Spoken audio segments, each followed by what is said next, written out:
ప్రముఖ ఆధ్యాత్మికవేత్త జ్యోతిష బ్రహ్మ బిరుదు గ్రహీత కంచి శేషగిరిరావు గారు ప్రస్తుతం మనతో ఉన్నారు. నమస్తే గురుగారు. ముందుగా మీకు క్రోధినామ సంవత్సర శుభాకాంక్షలు. Thank you. మన రామరాజ్యం టీవీ మీడియా ప్రేక్షకులందరికీ కూడా ఉగాది క్రోధినామ సంవత్సరం ఉగాది శుభాకాంక్షలు. వారందరి జీవితాల్లో కూడా పరిపూర్ణమైన కాంతులు కలగాలని, ఆరోగ్య ఔషధ్యాలు లభించాలని కోరుకుంటూ మనం కార్యక్రమంలో ముందుకెళ్దాం. గురుగారు, శ్రీ క్రోధినామ సంవత్సరం అంటే ఏమిటి?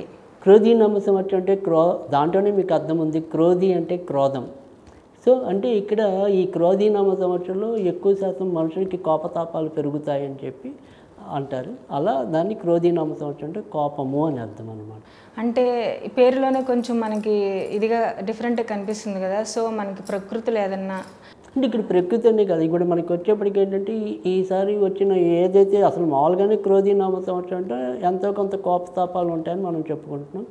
అలాగే ఈ సంవత్సరం ఏదైతే క్రోధినామ సంవత్సరానికి రాజు అనేవాడు ఉంటాడు. సో ఆ రాజు కూడా మరి కుజుడు అవుతున్నాడు. అంటే ఇది మంగళవారం నాడు వచ్చింది కాబట్టి వారం ఏదైతే అదే రోజు మనం దాన్ని రాజు అంటాం అనమాట. సో మంగళవారం అంటే కుజుడు అంటేనే గ్రహాలన్నింటిలో కూడా కొద్దిగా కోపం ఉండే గ్రహం. ఓకే. సో ఇటు మనం పేరు సంవత్సరం ఏదైతే ఉందో దాంట్లోనూ కోపం ఉంది. తర్వాత దీంట్లోకి వచ్చేప్పటికి రాజుల్లో కూడా కోపం ఉంది. సో అందుకని ఇక్కడ మనం గుర్తుంచుకోవాల్సింది ఏంటంటే ప్రజలందరూ కూడా ఎంతో కొంత ఈ కోపాన్ని నియంత్రించుకోవాలి. లేదంటే క్షణికావేశంలో కొన్ని తప్పులు చేయడానికి కానీ, అలాగే క్షణికావేశంలో ఇప్పుడు ఏమైతే ఉంటాయో ఇలాంటివన్నీ అంటే మన అసంఖ్యాక కార్యకలాపాలు అంటే మడ్డల్లో అవ్వచ్చు, ఇంకోటి అవ్వచ్చు.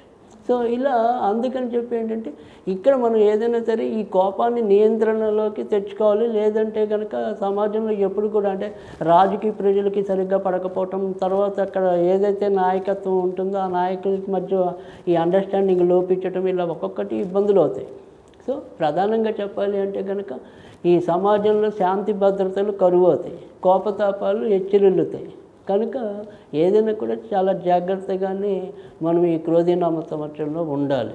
అంటే మనకి వికారినామ సంవత్సరంలో ఈ కరోనా ఎఫెక్ట్ ఇలా వచ్చినట్టు ఈ క్రోధినామ సంవత్సరం వల్ల ఏమన్నా ప్రకృతిలో ఏదైనా వైపరీత్యాలు జరిగే అవకాశం ఉందంటారా?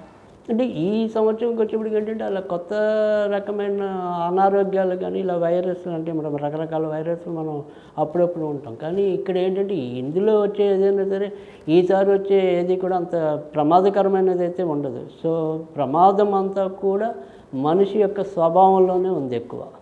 సో ఈసారి వచ్చేది ఏంటంటే మనంగా తెచ్చుకునే కష్టాలు ఎక్కువ ఉంటాయి. సో ప్రకృతి ఇచ్చే కష్టాల కన్నా కూడా. ఓకే. సో అందుకని ప్రకృతిపరమైన దాంట్లో కొత్త అనారోగ్యాలు వచ్చే అవకాశాలు అయితే లేవు.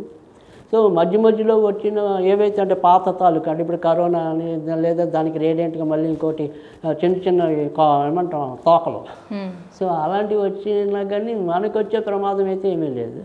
అంత తీవ్రమైన ప్రభావం అయితే దానివల్ల అయితే ఉండదు. సో మనకుండే ప్రమాదం వల్ల కూడా ఈ క్షణికావేశం అనేది పెరుగుతుంది. దానివల్ల వచ్చే ఇబ్బందులు ఎక్కువ ఉంటాయి. రాజకీయ పరంగా ఎలా ఉంటుందంటారు? అది ఇక్కడ రాజకీయ పరంగా వచ్చేప్పటికీ కూడా ఇందాక చెప్పుకున్నట్టు ఏంటంటే ఈ ఒకళ్ళకొకరికి పాలనా వ్యవస్థ అనేది ఏదైతే ఉంటుందో దాంట్లో సయోధ్య దెబ్బతింటం అనేది ఉంటుంది. అయితే ఇక్కడ పాలన ఇప్పుడు ప్రస్తుతం అయితే ఉన్న దాంట్లో అయితే ఈ కేంద్రంలో అయితే పెద్దగా మార్పు వచ్చే అవకాశం అయితే ఇప్పుడున్న ఎన్నికల్లో కనపట్టలేదు. మళ్ళీ ఎక్కువ శాతం వారు రావడానికి వారికే విజయ అవకాశాలు అయితే ఎక్కువ కనిపిస్తున్నాయి. సరే, కాకపోతే ఏదైనప్పటికీ కూడా అంటే వారు ఏదైతే తప్పకుండా మనకి ఇది ప్రతిష్టాత్మకము అని కొన్ని ప్రాంతాలు తీసుకుంటూ ఉంటారు కదా, అలాంటి ప్రాంతాల్లో మటుకు ఒక్కోసారి ఆకస్మికంగా వారు ఊహించని పరిణామాలు సంభవించేలాగా ఉంటాయి. అయినప్పటికీ కూడా విజయం మటుకు అంతిమంగా ఎక్కువ వాళ్ళకే అవకాశాలు అయితే ఇంకా ఈసారి ఎన్నికల్లో కూడా వాళ్ళకే ఎక్కువ కనబడుతున్నాయి. ఈ రాష్ట్రంలో ఇప్పుడు మనకంటే ఒక రాజకీయాలు అనేది కాకుండా మనం చూసినప్పుడు ఏంటంటే ఇప్పుడు ప్రతి ఒక్కరికి మనకేంటంటే ముఖ్యంగా భారతదేశానికి రైతు వెన్నుముక్క. రైతు పంటలవన్నీ కూడా మనకి సుభిక్షంగా ఉన్నప్పుడు మాత్రమే మిగతా అంతా కూడా ఈ ఆహార పరిస్థితులు అనుకోండి, మనకు వచ్చే కరువు కాటకాలు అనుకోండి, ఇలాంటివన్నీ కూడా ఆధారపడి ఉంటాయి. సో ఇలా చూసుకున్నప్పుడు ఏంటంటే కనుక ఈ ఏడాది వచ్చేప్పటికి ఏంటంటే ఎక్కువ మనకి నవవిధ నాయకులు అని ఉంటారనమాట. అంటే ఆర్ఘ్యాధిపతి అని, సస్యాధిపతి అని, సైనికుడని, రాజని, ఇలా 9 రకాల వాళ్ళు ఉంటారు. ఈ 9 రంగుల పోర్ట్ఫోలియోలు అనుకోండి. ఈ పోర్ట్ఫోలియోలో ఎక్కువ శాతం ఏంటంటే ఈసారి శని కుజులు అయ్యారు. సో శని కుజులు ఇద్దరు ఏంటంటే బేసిక్గా వాళ్ళు క్రూర గ్రహాలు. సో అందుకని ఇక్కడ వాళ్ళు దుష్టగ్రహాలు అవటం వల్ల ఏంటంటే సరైన పంటలు కరెక్ట్గా పండలేకపోవటం అనేది ఉంటుంది. అయితే ఏ రకమైన పంటలకైతే భవిష్యత్తు ఉంటుందంటే కనుక మిరపకాయలు అంటే ఎరుపు రంగులో ఉండేవి, తర్వాత ధాన్యాలకు సంబంధించి అంటే శనగపప్పు, తర్వాత వచ్చేప్పటికి మినుములు నలుపు రంగు, శని అంటే నలుపు కాబట్టి నల్లవి అంటే మిరియాలు అనుకోండి, తర్వాత నువ్వులు అనుకోండి, ఇలాంటివన్నీ కూడా బాగా మంచి పంటలు పండుతాయి. వేరుశనగ, తర్వాత వచ్చేప్పుడు కందులు ఎరుపు, సో కంది బాగా పండుతుంది. సో అలా ఎరుపు నలుపుకి సంబంధించిన పంటలు ఏవైతే ఉంటాయో అవి మటుకు చాలా అభివృద్ధిలోకి రావటం అనేది ఉంటుంది. తర్వాత రసాధిపతి మన బృహస్పతి అయ్యాడు, అంటే గురుడు అయ్యాడు.